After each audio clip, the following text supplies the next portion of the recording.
ready, then I'm ready. Okay, you let me know. Okay, all right.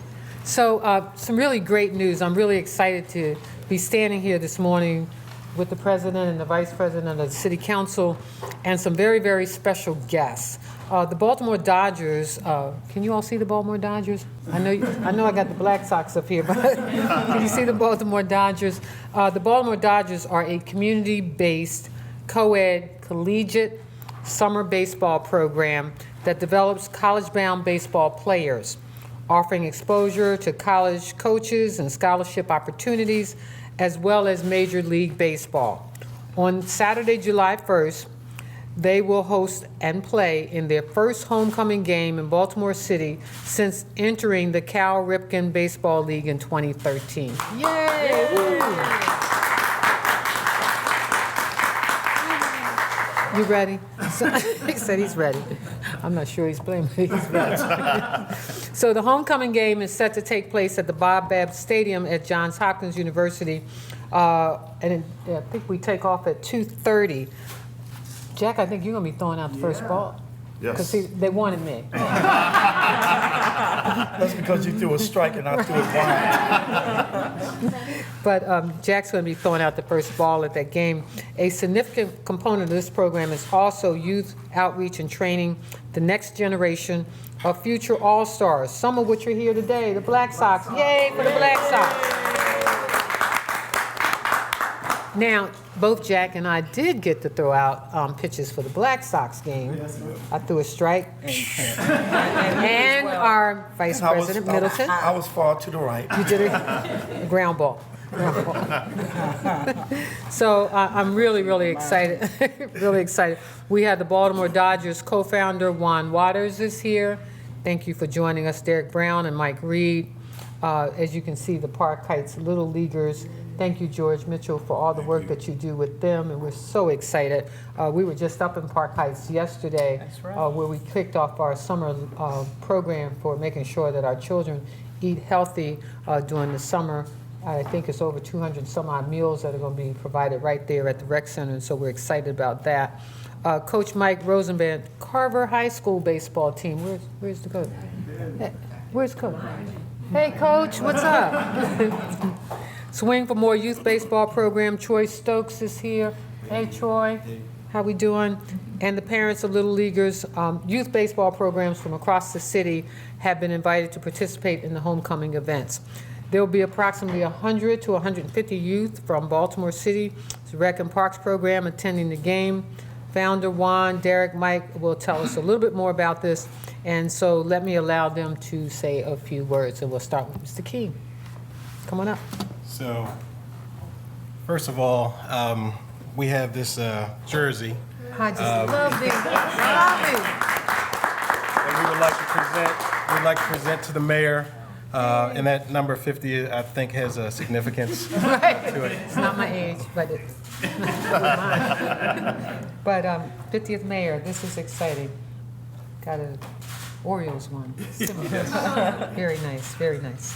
So first, I'd like to thank the mayor and the Baltimore City for having this event here at City Hall. I can't think of a better place or venue to be able to make this announcement of our first homecoming game in Baltimore City. We've been trying to get here for some time since our inception to the league. So it's been 5 years, but this has been great, and we wanted to do this here with the mayor. And we thank her for allowing us to do this. We have a great board. Janie Ginsberg is here with us. Mike Reed's a volunteer with us.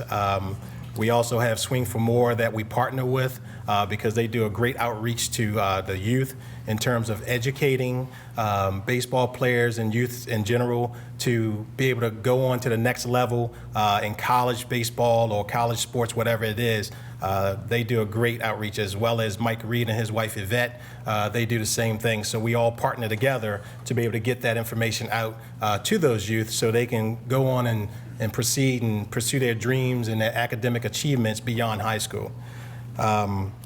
we want to use the platform that we have in the Cal Ripken Baseball League to be able to provide exposure to these youth that you see here today so that they have something to look up to forward, more tangible, that they can be able to see instead of looking at Major League Baseball or football or basketball or soccer to say, that's a dream, I might be able to achieve it. This seems to be a little bit more realistic that I can go to school and get some scholarship money to be able to help me go to school. And if I don't make my dream, at least I was able to go and achieve academics and become successful, in life. So that is really, a big goal of ours to make sure that they have that opportunity to be able to continue on their dreams. So, we're not looking at just HBCUs. We're very diverse. We have African American, white, Latino, and we even have a Taiwanese gentleman with our ball club. We have females that work in our front office, internships, and we provide those as well for kids. So this is a great effort, and we want to be in Baltimore. This is a kickoff, and hope to be many more games here in Baltimore in the future. And so again, we'd like to thank the mayor for having us to be able to make this announcement right here at City Hall. Let me just say thank you. Mr. President, would you like to share a few words? Thank you, Madam Mayor. I just want to thank all of these guys who have come together to expose baseball to our youth. George Mitchell, who brought baseball up to the Park Heights community. This is something that I try to do through my play campaign, getting young people engaged in baseball. Because we used to see baseball played every Friday and Saturday and Sunday. You could hardly get a field. Now you go by, you see fields empty. And I'm encouraged that these kids will start filling up these fields, and we'll start seeing our kids, getting back into baseball. So I just want to thank you all again. And Madam Mayor, you threw a strike. I'm practicing. because I'm going to throw that fastball straight down the middle. So I just want to let you know. I might get my coach to help you out. A little coaching. Derek, would you like to say a few words? Yes. Also like to introduce you to some of our ball players on the Baltimore Dodgers. We recruit from all over the country, and we have guys come in to be a part of our program. And I'm extremely excited of some of the talent that we get. And I'd like to introduce you our second baseman, Joey Ortiz from California. He attends New Mexico State. We have Eli Ginsberg from Florida Tech, one of our pitchers. We have Austin James from Tampa, Florida. That's our shortstop. And we also have Jaron Shelby from Lexington, Kentucky. And by the way, Jaron Shelby is John Selby's son, who played with the Baltimore Orioles for several years in our town. We look forward to having an opportunity to come back, like Juan said, to play in Baltimore City, and to actually show these kids that that we have talented kids that they can look up to, and to, perhaps, inspire them to be the best that they can be to someday be able to play and be a part of the Baltimore Dodgers organization. Thank you. Thank you. Coach, did you want to say anything? Anthony's going to speak Okay, on behalf of Carver. Anthony's going to speak on behalf of Carver. All right. Good morning. Good morning. My name is Anthony King. I'm a junior and current baseball player at Carver High School. I've been playing baseball since I was 5 years old. Baseball has always been my passion. I play numerous positions from pitching, second base, catcher, many more. Shortstop, catcher. I like baseball because of how unpredictable it is and how it takes a team to reach the common goal of a win, even a championship. I like the mission of the Baltimore Dodgers and the opportunities they are giving to men. My dream is to become, hopefully, a baseball player, hopefully for the Baltimore Orioles.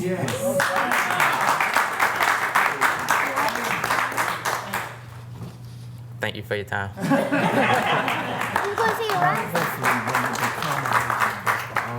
Now, hopefully, On behalf of the Carver baseball team, we would like to award you with this. All right. Carver hat. Woo, thank you, thank you. George, would you like to say a few words on behalf of the Black Sox, and more importantly, you can emphasize that strike I threw? Go ahead, come on Why up. do you keep emphasizing the strike? Well, because I know that's what you're going to do at the Dodgers game. Well, thank you, Mayor. I'd like to thank everybody for this opportunity. These kids are great. You know, putting this thing together was kind of hard. Some of the kids didn't know how to put the glove on, and I went home and said a prayer. and last week they won their first game. So All give a round of right. applause. So we thank the mayor, we thank the president, I especially thank my councilwoman, Middleton. She's our 6th district councilwoman. She does a great job in helping support us. But Mayor, we also would like to do your presentation. My 2 youngest players want to give you a little something. Come on, right here. Mayor, ready? Yes.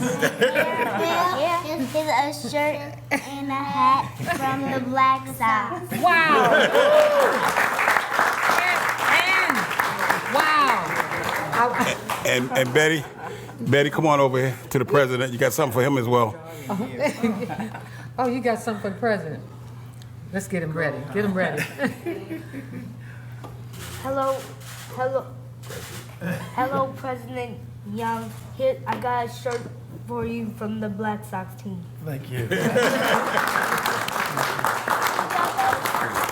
And just so our councilwoman is not left out, we got 2 shirts for her. We just didn't have. And one more thing, the mayor did throw a strike. I did. Thank you all. Thank you. Do I get a hug before you go? Thank you. Bye-bye. See you all. Thank you. Bye-bye. See you. Thank you.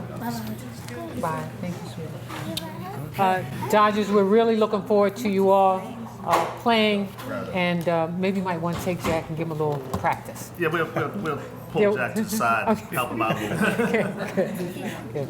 And Carver, keep up the good work. We really appreciate it. Thank you. So, how we doing? Good. How about it? How about that Board of Estimates meeting? Very interesting. 2015 audits. Woo, we hope 2018 audits look a little bit better. Woo. They said they wouldn't go in until the 3rd quarter, so, I mean, are you concerned about that?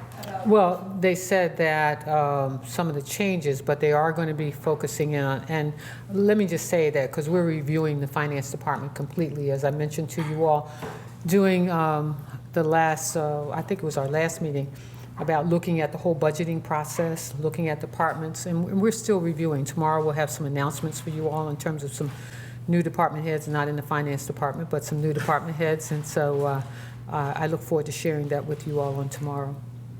Madam Mayor, what do you make of this $100 million liability from?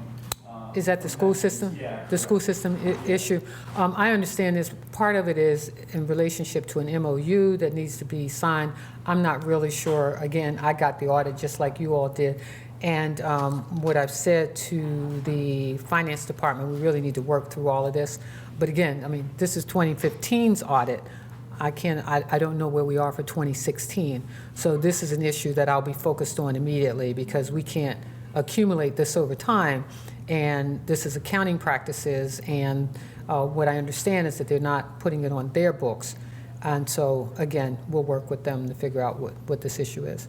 Is this standard just to have this none of the guys that know anything about auditing, like 8 or was 2 years behind with audits like this? Well, I think what they do is these are rotating audits. We do special audits every year. There are audits done. I think there's like 20 some odd departments where audits are done. What I'm also doing is putting more staff into the comptroller's office because she's responsible for audits. I think she's asked for staff, and you can have that conversation with her for years to be able to do more audits for city agencies, and we are looking at that. So going back to the $100 million, I mean, could this be added onto the city schools' budgets? I mean, is this something the city was paying for? My understanding is it did not appear in the school system's budget, that it's being collected, but it's not being placed on their financial statements. So again, I need to take a look at it, just like I hope you all continue to take a look at it. But if it gets transferred over to city schools, ultimately, that would I think that eliminates change the their problem. budget outlook, right? but this is for a particular area. This is pension fund money. This is money that people are actually paying in. And I'm not sure what the match is or any of those things. I mean, this really, I believe, needs a real clear look. I mean, again, this is 2015. We're done with 2016, and we're just about done with 2017. So I will be meeting with the finance department and the school system to find out what this big issue is and how do we correct it. And President Jack Young is saying, when I say his first name, President Young is saying that this may, this type of transparency that getting from the school system may have some control for may call for the city to take over the school system again. How do you feel about that? Well, I mean, we're just now getting prepared to take over the appointments process. And I think one thing at a time, let's focus on getting that right. One of the things in my questioning of those who are interested in being on the school board is talking about fiduciary responsibility. And do they understand what their roles are in terms of fiduciary responsibility for the school system? As most of you all know, they are currently suffering from a structural deficit. And fixing that structural deficit is really important to the future of the school system. And so as I'm interviewing candidates for the school system, I'm asking about structural deficits. Do people understand what the problem is, how the problem comes about, how do you resolve that problem? And so just as I am looking at experts to come in and look at different departments, I think the school system needs to do the same thing. So that the board, you're referring to also the CFO, who's in charge of overseeing financial. So my appointments are to the board, not to who runs the school system. Okay, because the CEO, the CFO are hired by the board. Okay. But the mayor can make recommendations. Okay. Madam Mayor, on the topic of the steam pipe explosion Ooh. yesterday, have you gotten an update at all on how that investigation is going, any new findings from last night? Yeah, so here's what I do know currently. We've turned the investigation over to Viola. The Department of Transportation, I think, will interact a bit, but this is under Viola's control. But let me take a moment to say thank you to the Baltimore City Fire Department and our emergency management system. They were Johnny on the spot. I mean, this could have been really a very severe problem. And let me also say thank you to the Orioles who happened to be playing, because if you all have had an opportunity to see that site, on the left side of the street going down Utah is where the sinkhole occurred, and that blow up was right there. So what happened to the Marriott Hotel was they just got the dust and the dirt that blew up from the ground, and the cars that were parked on that side of the street, they got mud and dirt and so forth on them. I think there were windows broken from some of those cars. Now, I did hear a news report about windows being broken in the Marriott, and I did not see that. I do know that one of the things that the fire department did do was spray water on the building just to be protective. But on that left side, because it was a game, no cars were allowed to park there. And I can't imagine what could have happened if those cars had been parked there. Certainly more damage to the cars, but to only have, I mean, I shouldn't say only, because one person being injured is one too many, but 5 people being injured and currently still being reported minor injuries. It could have been much worse. Madam Mayor, do you know of a similar accident happening back in 2009? It wasn't the same kind of accident. I heard someone mention that yesterday on the news. This is as it pertains to those pipes that carry steam. And someone asked me yesterday, what is the steam used for? It is used to heat in some of our institutions, like our hospitals, hot water, because I understand that there wasn't hot water in one of those institutions.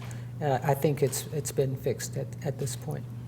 And does the city have any official position, like in terms of oversight of Viola? Does the city or like any city department have the responsibility to review or inspect Viola's work in any way? Yeah, I would think that we would. Don't quote me on that yet. I will check with the Department of Transportation, because anything under the ground, those kinds of things, Public Works, Department of Transportation. But I understand that Viola owns that system under the ground. Does this feel like sinkholes, exploding steam pipes, like the underground part of Baltimore is quite dangerous.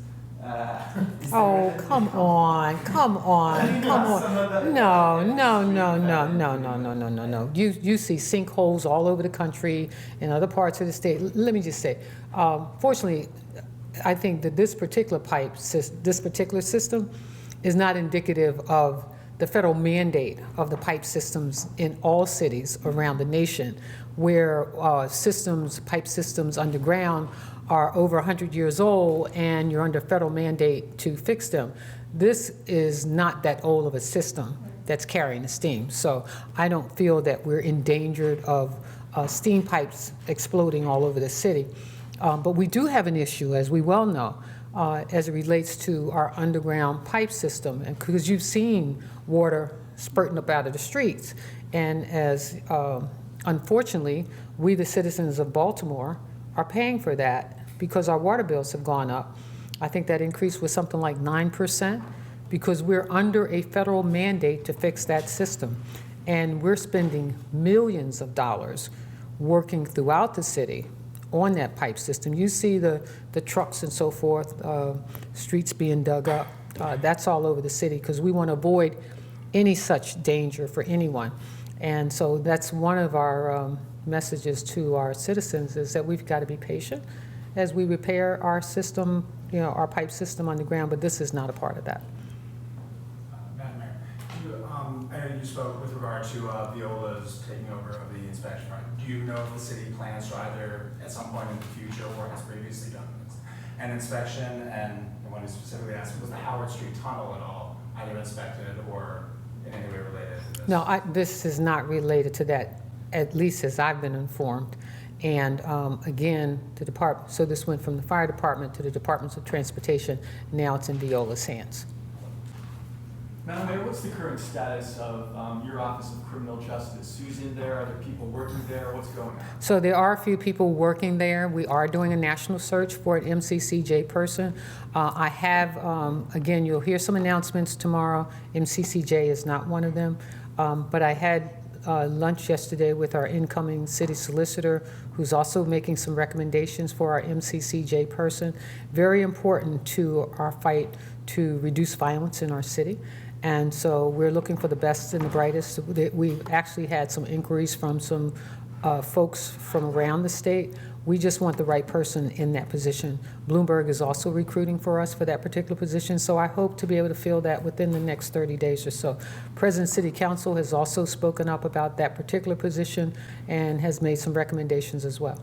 And what do you see their role as being in terms of the future, plans for fighting crime in Baltimore? So when we look at reducing violence in the city, we see that as a central role of coordination between the police department, the mayor's office, the state's attorney's office, the courts, our federal partners, because we are looking at meeting, like I meet with the police department almost on a weekly basis, but we want to have these meetings focused on violence reduction in our city, and that person is central to the coordination of all of that.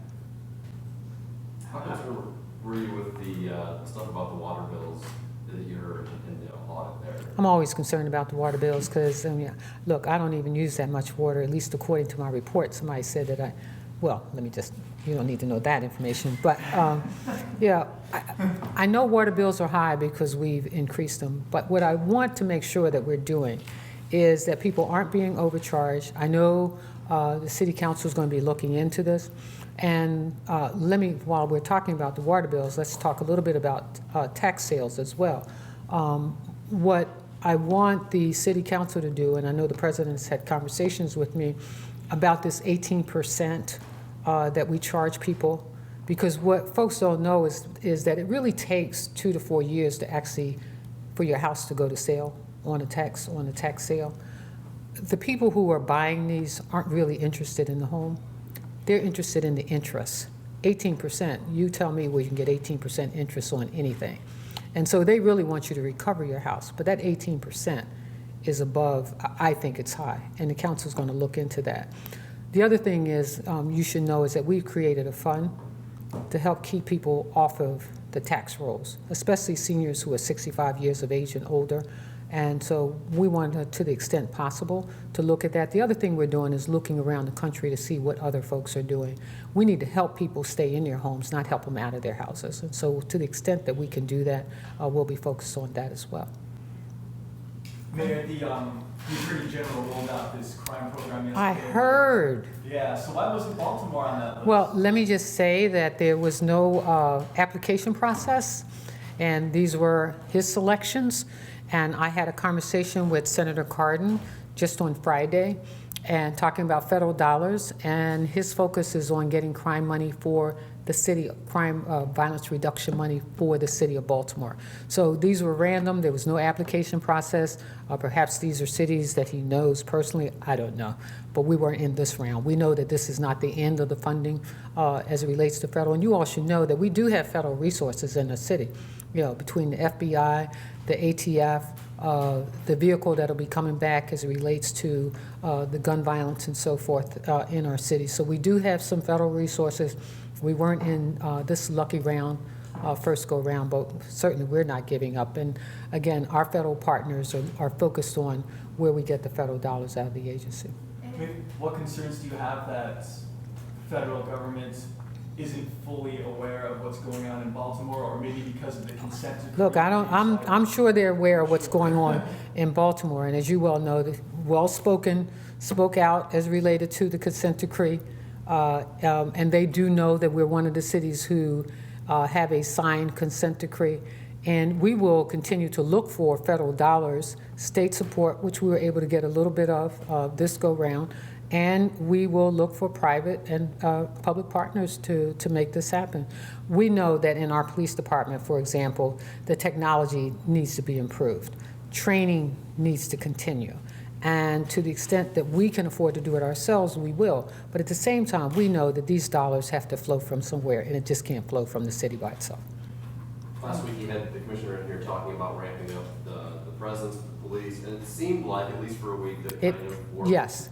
And I think it is making a difference.